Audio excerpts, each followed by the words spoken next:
নন্দীগ্রামে বিজেপি নেতাকে তোলা না দেওয়ায় বন্ধ ফেরি পরিষেবা। হলদি নদীতে নাকি তার জায়গার অংশ রয়েছে, অদ্ভুত দাবি বিজেপি নেতার। নন্দীগ্রামে বিজেপির বুথ সভাপতির বিরুদ্ধে তোলাবাজির অভিযোগ, তোলা না দেওয়ার ফেরি পরিষেবা বন্ধ করে দেওয়ার অভিযোগ নন্দীগ্রাম থানায় জমা পড়ল। নন্দীগ্রাম 1 নম্বর ব্লকের ভেটুকুটিয়া গ্রাম পঞ্চায়েত এলাকার ঘটনা। ভেকুটিয়া গ্রাম পঞ্চায়েত এলাকার পঞ্চম খণ্ড জালপাই গ্রামের 32 নম্বর বুথে পঞ্চম খণ্ড জালপাই থেকে হলদিয়ার বালুঘাটা পর্যন্ত পূর্ব মেদিনীপুর জেলা পরিষদের কাছ থেকে ফেরি পরিষেবা লিজ নিয়েছিলেন ওই এলাকারই বাসিন্দা প্রভাত মাঝি। প্রভাত বাবুর অভিযোগ, গত কয়েকদিন আগে 32 নম্বর বুথের বিজেপির বুথ সভাপতি শুভেন্দু জানা বেশ কয়েকজন বিজেপি কর্মীকে নিয়ে এসে ফেরি পরিষেবা চালু রাখার জন্য তার কাছে মোটা অঙ্কের টাকা দাবি করেন। তিনি ওই টাকা দিতে অস্বীকার করেন।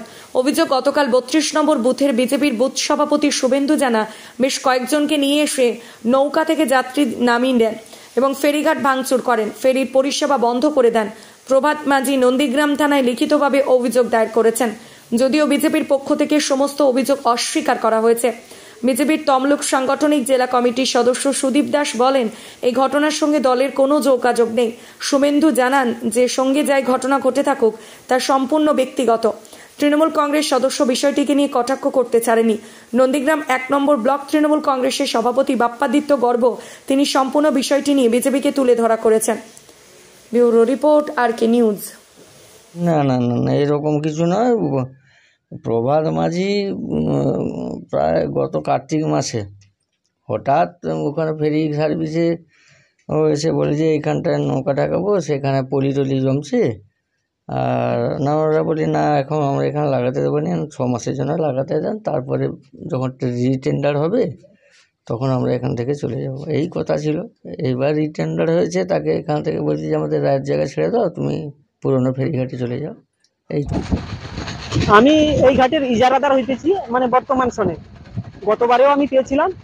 এখান থেকেই আমি বাঁশখানা জালপাই, মানে এটা হচ্ছে পঞ্চম খণ্ড জালপাই দাসভাটা এবং বাঁশখানা জালপাই বালুঘাটা থেকে পর্যন্ত ফেরি সার্ভিস আমি গতবারে দিয়েছিলাম, এবারেও পেয়েছি। তো গতকাল সকাল 10টার সময় যেই ব্যক্তি আগে আমার কাছে টাকা চাইতো, ওই শুভেন্দু জানা বলে একজন, তো উনি আগে আমাকে 1 লক্ষ টাকা ডিমান্ড করেছিলেন। তার আগে আমি যে পুরনো ঘাট চালিয়েছিলাম সেখানে আমার কাছ থেকে নৌকো আটকে 11,000 টাকা নিয়েছিলেন। তো এবারে যখন আমাকে 1 লাখ টাকা দাবি করে, কেন দাবি করছে? বলছে এখানে তো প্যাসেঞ্জার বেশি হচ্ছে, তোমাকে দিতে হবে। আমি দিতে রাজি হইনি। তোলা দাবি, হ্যাঁ, ওনাকে এলাকায় তোলাবাজ হিসেবেই মানুষ মানে জানে। তো পরবর্তীকালে এসে বলছে তুমি টাকা দেবে না, আমরা ঘাট বন্ধ করবো। আমি বলছি কেন বন্ধ করবো, আমি তো জেলা পরিষদ থেকে নিয়েছি, ইরিগেশনের জায়গায় আমি ঘাট করেছি জেলা পরিষদের অনুমতি নিয়ে। না দেবে না তো, তাহলে আমার যে 6 বিঘা জায়গা আছে, আমি বলছি কোথায়? বলছি ওই যে নদীর ওই দিকটা দিয়ে চড়া আছে, ওখান থেকে মাছ থেকে আমার এই দিকটা পর্যন্ত 6 বিঘা জায়গা আছে, তোমাকে লিজ দিতে হবে, না হলে ঘাট বন্ধ করবো।